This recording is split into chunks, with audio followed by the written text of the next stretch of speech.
Selamat pagi, salam sejahtera. Terima kasih karena bersama dengan saya di Nazilin Unity Channel. Ada orang kata, habislah Tun Mahathir kali ini. Ini apabila beberapa geng Mahathir telah pun disiasat. Antaranya Daim Zainuddin. Dan tidak terkecuali istri dan anak-anak Daim Zainuddin. Dan yang juga paling malang sekali, juga anak-anak Mahathir. 2 orang anak lelaki Tun Mahathir telah pun disiasat SPRM.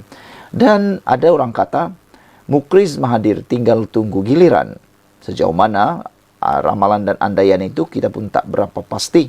Tapi yang pastinya, semua ini akan menjurus semula kepada Tun Mahathir.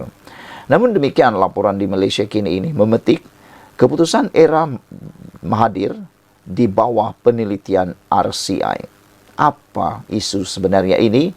Sehingga keputusan era Mahathir ada penelitian RCI. Dr. Mahathir Mohamad telah berkhidmat 2 kali sebagai Perdana Menteri selama 24 tahun. Dan banyak dasar telah dilaksanakan sepanjang pentadbiran itu. Namun ada keputusannya itu dipertikaikan setelah terbukti kontroversi dan menjadi penelitian Suruhanjaya Siasatan Diraja RCI.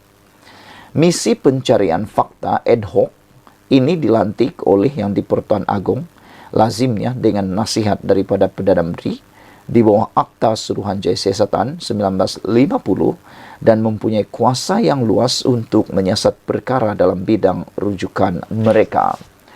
Minggu lalu, kerajaan mengumumkan RCI akan ditubuhkan untuk menyiasat isu kedaulatan Batu Putih, Batuan Tengah dan Tubir Selatan.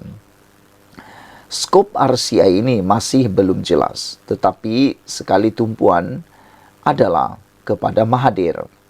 Sultan Johor, Sultan Ibrahim, Sultan Iskandar yang akan mengangkat sumpah jawatan sebagai Yang di-Pertuan Agong baharu hari ini tidak merahsiakan kekecewaannya terhadap keputusan kerajaan Mahathir pada tahun 2018 untuk tidak meneruskan semakan isu itu di Mahkamah Keadilan Antarabangsa. Berikut adalah senarai ringkas RCI terdahulu yang berkaitan dengan dasar dan keputusan Mahathir yang menyebabkan semua penganalisis politik dan juga pengikut-pengikut politik yang berkaitan dengan isu sekarang ini mengatakan, habislah Mahathir. Nomor 1, mata lebam Anwar. Pada tahun 1998, Anwar Ibrahim yang tidak lagi serasi dengan Mahathir disingkirkan sebagai timbalan Perdana Menteri dan Menteri Kewangan. Dia kemudiannya ditangkap. Apabila dihadapkan ke mahkamah pada 29 September 1998 untuk berdepan pertuduhan lewat dan salah guna kuasa, Anwar muncul dengan mata lebam dan memberitahu mahkamah dia dipukul hingga pengsan semasa berada di lokap polis Bukit Aman pada 20 September. Ketua Polis Negara ketika itu, Abdul Rahim Noor, pada mulanya berbohong dengan mendakwa bahawa Anwar adalah selamat dan kecederaan itu adalah perbuatannya sendiri. Laporan siasatan dalaman polis mengesahkan bahawa Anwar dipukul semasa dalam tahanan polis tetapi gagal menemui dalangnya. Alasannya adalah pegawai penyiasat tidak dapat menemubual pegawai atasannya.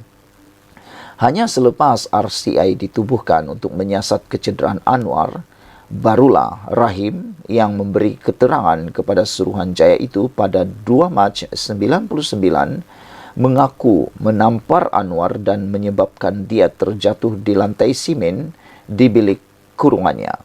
Katanya dia tidak ingat sama ada Anwar juga terus dipukul. Meskipun Anwar ketika memberi keterangan mendakwa, dirinya menerima lebih banyak pukulan. Prosiding Mahkamah Berasingan menjatuhkan hukuman penjara 2 bulan ke atas Rahim kerana mengasari Anwar. Dia juga memohon maaf kepada Anwar sebagai sebahagian daripada penyelesaian.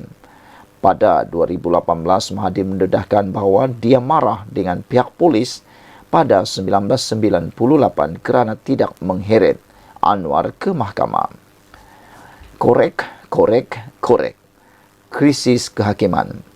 Pada 2007, Anwar mendedahkan klip video yang dirakam pada Disember 2001 oleh pemberi maklumat Loh Guo Bonni yang memaparkan perbualan telefon antara pegawai kanan VK Lingam dengan Ahmad Fairuz Sheikh Abdul Halim.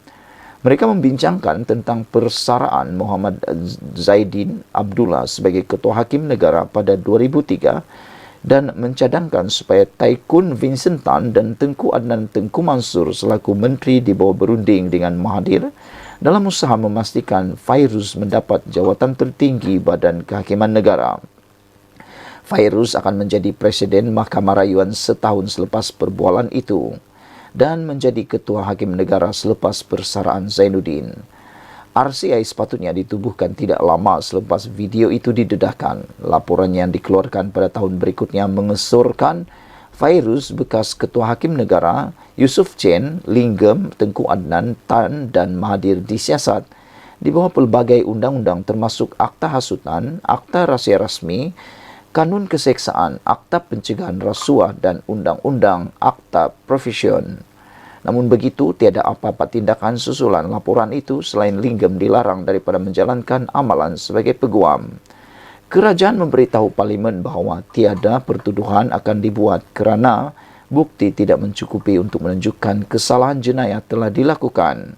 Semasa memberi keterangan kepada Suruhanjaya itu, Mahathir menjawab kebanyakan soalan yang dikemukakan dengan mengatakan bahawa dia tidak ingat. Namun begitu, selepas keputusan kerajaan untuk tidak mendakwa Lingam, dia menyatakan kekesalan dengan mendakwa dirinya, tidak sabar membersihkan namanya di mahkamah. Ketiga, Projek IC.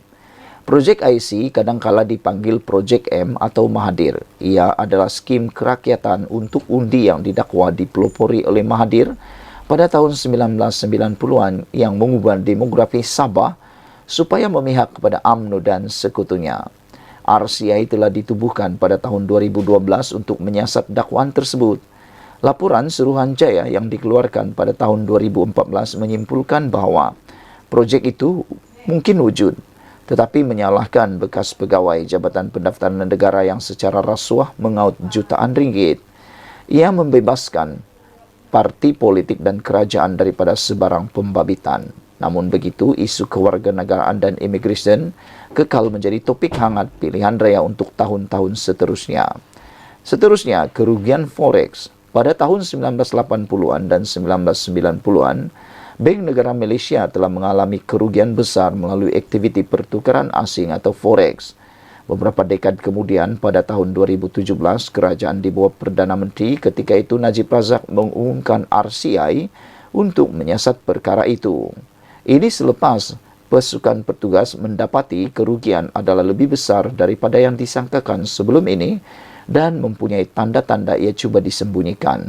Di sebalik justifikasi ini, pihak lawan menganggap RCI itu hanya percubaan Najib untuk mengalihkan perhatian daripada skandal 1MDB yang dihadapinya. Sekian dulu untuk kali ini. Jangan lupa tinggalkan komen anda untuk isu kali ini yang menyebabkan ramai netizen kata habislah Mahathir apabila keputusan era Mahathir di bawah penelitian RCI telah disenaraikan hari ini. Adakah Mahathir akan terlepas? Sekian dulu untuk kali ini. Jangan lupa tinggalkan komen anda, tekan butang subscribe. Kita jumpa lagi. Bye-bye.